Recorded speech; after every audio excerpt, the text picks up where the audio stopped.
नमस्कार, खबर बिहार में आप सभी का स्वागत है। मैं हूं आपके साथ अंजलि आनंद। बुलेटिन की शुरुआत इस वक्त की बड़ी खबर के साथ। पटना से इस वक्त की बड़ी खबर आ रही है। गंगा नदी में तैरते हुए मिले हैं दो शव, हाथ पैर बंधे मिले हैं दोनों शव। पीरबहोर थाना के एनआईटी घाट का यह पूरा मामला है। पुलिस ने शव को पोस्टमार्टम के लिए भेजा है।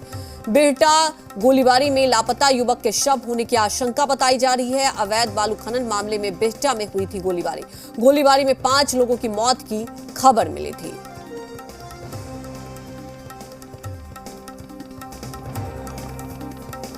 तो देखिए, बड़ी खबर आपको बता दें, शव को पोस्टमार्टम के लिए भेज दिया गया है। गंगा नदी में तैरते हुए ये शव मिले हैं। इस वक्त की बड़ी खबर आपको बता दें, और इसके बाद से पूरे इलाके में सनसनी फैल गई है। हालांकि अब पुलिस इस पूरे मामले को लेकर जांच कर रही है। पटना से इस वक्त की बड़ी खबर आपको बता दें, आपको बताएं कि अवैध बालू खनन मामले में बिहटा में गोलीबारी हुई थी और गोलीबारी में 5 लोगों की मौत की खबर आई थी। और अभी तक पुलिस ये आशंका जताई जा रही है कि वहीं से ये पूरा मामला जुड़ा हुआ है। आपको बता दें कि हाथ पैर बंधे मिले हैं दोनों शव। पीरबहोर थाना के एनआईटी घाट का ये पूरा मामला है। फिलहाल तो पुलिस ने शव को पोस्टमार्टम के लिए भेज दिया है। उसके बाद आगे पूछताछ भी की जा रही है। बिहटा गोलीबारी में लापता युवक के शव होने की आशंका बताई जा रही है। तमाम जानकारी के साथ संवाददाता संजय हमारे साथ पटना से लाइव जुड़ चुके हैं। संजय, अभी तक जो पुलिस के हाथों आप समझ सकते हैं कि जो भी सुराग लगाए, सबूत मिला है, ये बताया जा रहा है कि हो सकता है जो गोलीबारी हुई थी खासतौर पर अवैध बालू खनन को लेकर, उससे जुड़ा हुआ मामला है। आपके पास क्या अपडेट, क्या कुछ कहा जा रहा है प्रशासन की तरफ से? बिल्कुल, देखिए, अभी जो पटना के एसएसपी हैं मानवजीत सिंह ढिल्लो, उनसे हमारी बात हुई है। उन्होंने पुष्टि भी किया है कि जानकारी मुझे नहीं है, और चूंकि जो 2 डेड बॉडी की बात आप ही से जानकारी मिल रही है मीडिया कर्मियों से, और ये पूरे मामले की जांच कर रहे हैं। हाँ। लेकिन सवाल ये उठता है कि 2 घंटे से अधिक हो गए और अब तक पटना पुलिस को इस बात की जानकारी न हो कि यहाँ 2 डेड बॉडी जो मिले हैं वो कहाँ के हैं, और अब तक जो है उनको पूरी तरीके जानकारी नहीं, तो कहीं न कहीं एक सवाल खड़ा हो रहा है। हालांकि अभी हम खड़े हैं पटना एनआईटी घाट पे, जहां तस्वीर देख सकते हैं, इसी घाट पे जो है 2 शव बरामद किए गए हैं, जो कि वो दोनों के हाथ पैर बंधे हुए थे और वो नाव के जो झग्गर था उसी में वो लपटा पड़ा था। और उसी के बाद जो है यहाँ इसी गंगा नदी में तैरता हुआ शव जो है लोगों के द्वारा देखा गया था, और उसके बाद तुरंत पुलिस को सूचना दी गई, और सूचना के बाद ही उसे यहाँ पे पुलिस के द्वारा यहाँ पे निकाला गया है और उसको पोस्टमार्टम के लिए भेजा गया है। लेकिन सवाल ये उठता है कि जिस तरीके से बीते 2 दिन पहले जो गोलीबारी की घटना हुई है बिहटा में, जो बालू अवैध खनन को लेकर के, तो वो कहीं न कहीं एक बड़ा मामला था, और उसमें 4 लोगों की मौत की बात जो है वो सामने आई थी। लेकिन उसमें पटना पुलिस ने एक ही मौत की पुष्टि की थी, जो मजदूर था, जो चांदी थाना क्षेत्र में, जो चांदी थाना है वहां पे उसका मामला दर्ज हुआ है, जो भोजपुर का है। तो इस पूरे मामले को लेकर के एक ही पुष्टि हुई थी, और उसमें 50 से अधिक जो है वो गोलियां बरामदगी के जो खोखे हैं वो बरामदगी की बात कही गई थी। जबकि हमारे जी मीडिया की टीम ग्राउंड जीरो से जब वहां रिपोर्टिंग कर रहे थे तो उसमें 500 से अधिक खोखे जो है वो दिखाई दे रहे थे, और इसमें अब तक पटना पुलिस ने 50 खोखे की ही बात कही थी। लेकिन सवाल ये उठता है कि आखिर जिन लोगों की मौत हुई उनके डेड बॉडी कहां गए? जो परिजन है, जो जानकारी मुझे मिली है कि बिहटा थाने में कल उनके परिजन गए हुए थे और उनसे ये जानकारी लेना चाहे, उनको जानकारी देना चाह रहे थे कि हमारे परिजनों का शव नहीं मिल रहा है, यहाँ पे लापता है, इसका मामला दर्ज कर लीजिए, तो उसको थाने से ही भगा दिया गया था। तो ये पूरा मामला कहीं ना कहीं अभी तक सवालों के घेरे में है, और ये अभी जो 2 डेड बॉडी मिली है, उस डेड बॉडी की शिनाख्त होनी है, चूंकि उसके दोनों शरीर पर गोली के निशान के बाद सामने आ रही है। हालांकि ये पुष्टि तब हो पाएगी जब पटना पीएमसीएच पोस्टमार्टम जो होता है, उस पोस्टमार्टम रिपोर्ट आने के बाद ही पुष्टि होगी कि क्या कुछ उसको गोली लगी है या फिर उसी घटना में जो शामिल थे लोग उनके शव हैं। तो अभी तक जो है ये मामला सामने आ रहा है, लेकिन अभी इसकी पुष्टि नहीं की गई है और पटना पुलिस के द्वारा अभी जांच की जा रही है।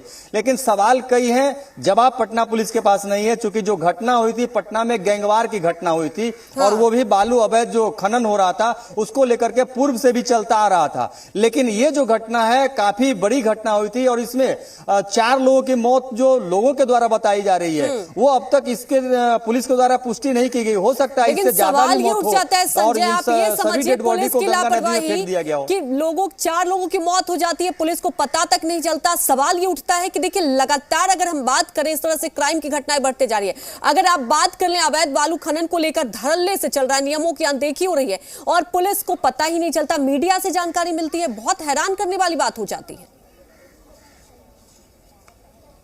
और बिल्कुल देखिए, ये सिर्फ पटना जिला की ही बात नहीं है। बात करें तो दियारा क्षेत्र में, आप सारण में चले जाएं, आप आरा में चले जाएं, उन सभी जगहों पे जो है बालू अवैध जो खनन है वो हो रहा है और धड़ल्ले से वहां से ट्रकों से उसकी ढुलाई हो रही है।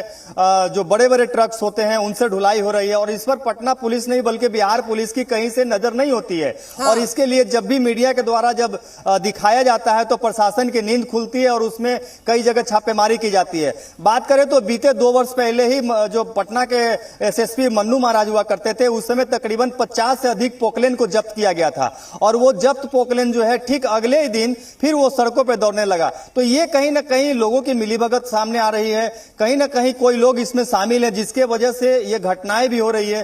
तो अभी तक जो है पटना पुलिस कहीं ना कहीं सवालों के घेरे में है और जो अभी हमारी पटना के एसएसपी मानवजीत सिंह ढिल्लों से जो बात हो गई है उसमें उन्होंने स्पष्ट कर दिया है कि घटना की जानकारी मुझे आपके द्वारा दी गई है, अब इस पूरे मामले की जांच करेंगे, जांच में जो पुष्टि होगी उसके बाद ही पता चल पाएगा। अब इंतजार होगा पोस्टमार्टम रिपोर्ट का कि रिपोर्ट आने के बाद क्या कुछ जो व्यक्ति जो शव बरामद हुए हैं उनको गोली लगी हुई थी या फिर गंगा में वो डूब गए थे या फिर उसी घटना में शामिल है जो गोलीबारी में उनकी मौत हुई है। जी बिल्कुल, बड़ा सवाल यही उठता है कि पोस्टमार्टम के बाद बहुत कुछ खुलासा हो पाएगा। संजय, वहीं सवाल ये उठता है कि आसपास के लोगों का क्या कुछ कहना है कि जो विवाद हुआ था किस बात को लेकर हुआ था, क्या कोई 2 गुट के बीच ये हुआ था? क्योंकि अवैध बालू को लेकर देखिए कई बार ये गुटबाजी की खबरें सामने आई है, कई बार हम लोगों ने कवर भी किया है, हालांकि प्रशासन की तरफ से ये दावे किए जाते हैं कि ऐसा कुछ नहीं है। क्या लगता है कोई ऐसी जानकारी मिल पाई है? और देखिए, ये वर्चस्व की जो लड़ाई है, बालू अवैध खनन जो मामला है ये वर्चस्व की लड़ाई है और पूरे मनेर इलाका, बेहटा इलाके में कई पदाधिकारियों की भी वहां पे जो है हत्या कर दी गई थी, कई लोग किडनैप हुआ था, कुछ वर्षों पहले की बात मैं बता रहा हूं। और उस पूरे मामले को लेकर के प्रशासन सजग नहीं हो पाते हैं क्योंकि उस जगह पे बालू खनन होती है जहां पे पुलिस की कोई भी टीम नहीं पहुंच पाती है और कई ऐसे पदाधिकारी हैं जो वहां पहुंचने से डरते हैं, हिचकते हैं कि उनके साथ कोई घटना ना हो जाए क्योंकि उनके पास पूरी पर्याप्त साधन नहीं होते हैं।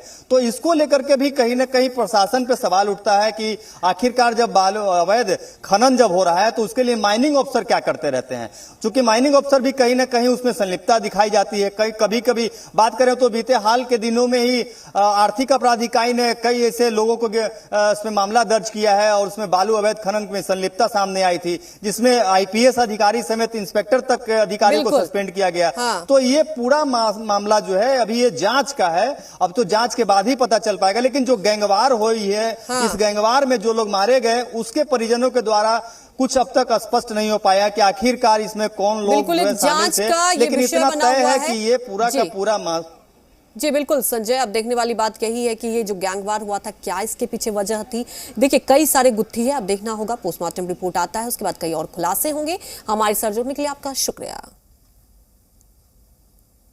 दानापुर कांड के बाद पुलिस